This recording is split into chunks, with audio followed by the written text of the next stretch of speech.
Bonjour, aujourd'hui je vais faire une vidéo à la maison, d'accord? Donc je suis confiné, Covid, j'ai gagné.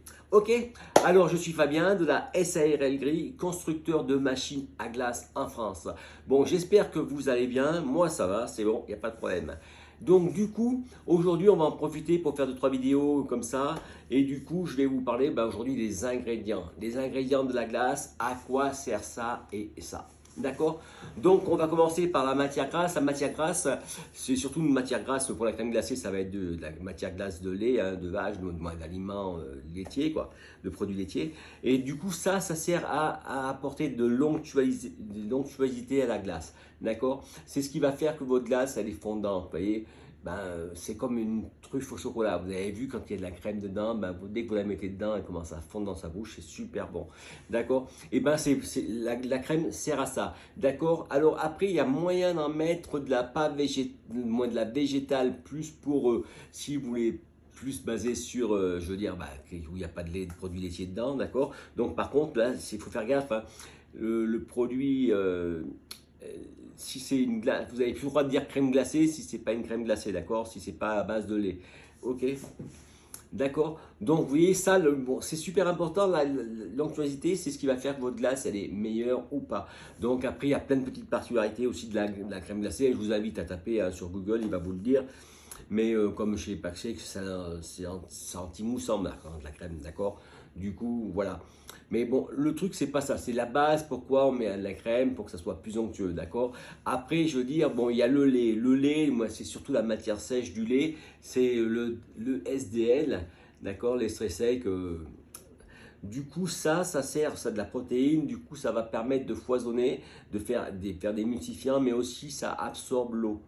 Du coup, c'est pour ça que des fois, il ne faut pas trop en mettre non plus parce que du coup, votre calcul sera mauvais parce que du coup, il n'y aura pas assez de volume d'eau. Moi, je vois mon logiciel, il me dit ça, il me dit attention, trop de poudre, d'accord? Donc ça, c'est quelque chose qui est important pour la protéine, d'accord? Après, il y a, comment on appelle ça? Donc les sucres, il y a différents sucres. L'autre fois, je vous ai parlé, vous avez vu, un coup je fais sucre là, un coup je fais celui-là. Voilà, en fin de compte, ça va dépendre de la glace. Il faut une quantité de matière sèche dans votre crème glacée ou dans votre glace. Et du coup, le sucre, c'est la matière sèche. Et en plus, c'est la matière sèche qui n'est pas chère. Et le truc, c'est que en plus de ça, ça va jouer sur le goût sucré, d'accord? Si c'est bon ou si c'est moins bon, d'accord? Sucré, pas sucré. Mais du coup, il y a différents sucres qui vont permettre différentes choses. Du coup, on va prendre l'exemple du dextrose. Le dextrose, si quand ça a un goût un peu trop sucré, c'est pas bon non plus, d'accord? Du coup, en mettant du dextrose, on aura toujours la même matière sèche, mais du coup, ça aura plus goût sucré. Après, par contre, vous avez vu, on a besoin d'une glace qui est, mettons, avec du chocolat. Le chocolat, on aura plus tendance avec du sucre inverti qui, lui, va ramollir votre crème glacée. Le sucre inverti va faire en sorte que votre glace soit plus tendre.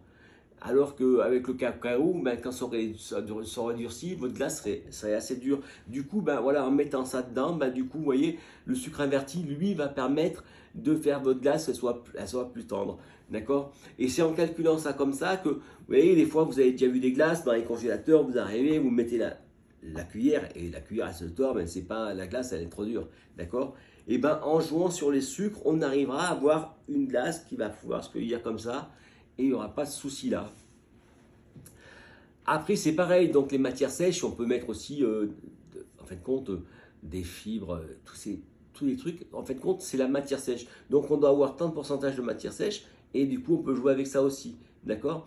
Et après, tout ce qui est stable, les stables, en fin de compte, c'est un composant quand on achète dans les petits commerces, des petites boîtes de stables, il y a plein de choses dedans, d'accord? Bon, il y a du sucre déjà, ça coûte pas cher. Et après, voilà, il y en a un qui va servir à faire l'émulsifiant, donc du coup, qui va permettre que ça gonfle. D'autres qui va faire que ça va lier l'eau avec le gras, parce que l'eau et le gras, ça ne se mélange pas, d'accord? Et voilà, et donc, si vous prenez une boîte de stab ou la composition, vous trouvez dessus, vous allez voir, chaque ingrédient est marqué, vous tapez le petit E quelque chose, ça va vous dire son nom, ça va vous dire à quoi ça sert en fait, d'accord? Comme ça, vous allez voir par vous-même que, je veux dire, c'est super simple. Après, quand vous aurez compris ça, ben voilà, vous aurez presque tout compris, d'accord? Et voilà, alors j'espère que ça vous sera utile. Ben, n'hésitez pas à approfondir les recherches, à rechercher. J'espère que ça va répondre à la question que la personne s'est posée. Et je dis voilà, bah, si vous avez d'autres questions, mettez-les dans les commentaires. S'il y en a un produit que je n'ai pas dit que vous vous intéressez à ce tel produit-là, bah, marquez-le, je vous y répondrai aussi.